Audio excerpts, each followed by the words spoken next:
So here's step 8. And step 8 is after you've stuck the one pant leg into the other pant leg, you're going to be sewing up the crotch seam right here. So you have to match up the inseams from both sides, and you have to make sure that the waist at the top of the front is lined up and the waist at the top of the back is lined up. And you can put a little pin here and one down at the center. And your seam allowance is going to be 5/8 of an inch again. So get your seam gauge ready.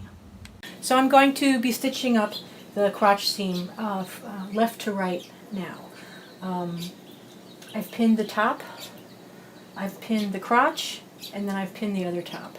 It's important in the crotch seam to make sure that you've lined up your seams and that your seam allowances are lying flat.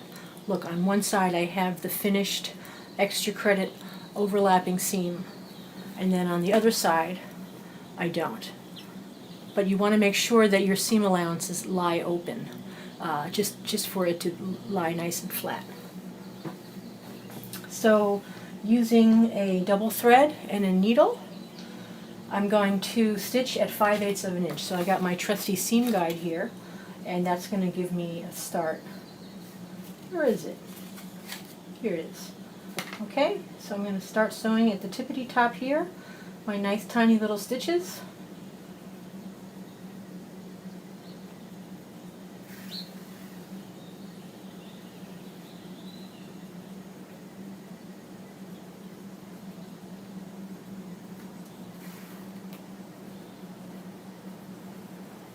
See, so I've started here.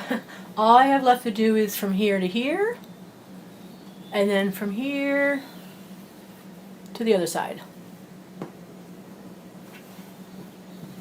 So see you shortly.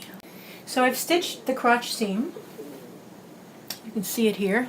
And so this is step 8, with right sides together, pin center seam, matching inner leg seams, and notches, stitching it. But if you notice the last sentence in step 8, it says to reinforce seam, stitch again over first stitching. Now I think this is a very good idea because we're sewing this by hand, and if you're going to be sleeping in these pajamas and you're sleepwalking or you're like, stretching your legs out, you kind of want to have this crotch seam extra strong because it's not stitched by machine, it's stitched by hand. So if a tiny stitch comes undone here, your whole crotch seam is going to come open. So it would be very smart to sew a second time. So I'm going to do this using a blue thread so that you can see the difference. It says just to stitch right on top, and you can do that. What you can do is pretend that your stitch line is just an imaginary pencil line, and so just ignore the stitching and just use it as a guide to stitch on top. You could probably also stitch right next to it, but it's not really that important. You just want to stitch it twice. So I'm going to repeat exactly where I stitched. Again, I'm using a double thread with a big fat knot on the end, and I'm just going to repeat exactly what I did a second time. So you can see here I now have 2 layers. So I'm going to stitch around this again, and then we'll proceed to the next step.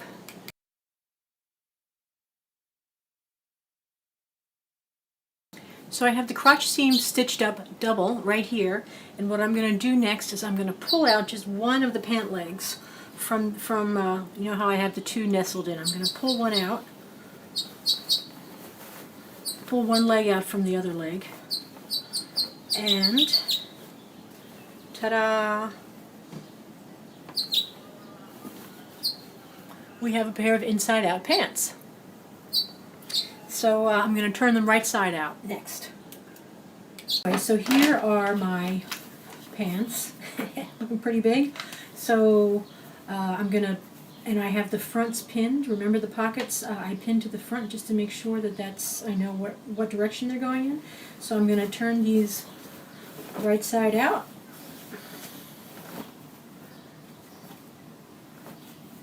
And I know where the front is because of the pockets. And check it out. I'm going to put on my PJs. So you see they're way too big.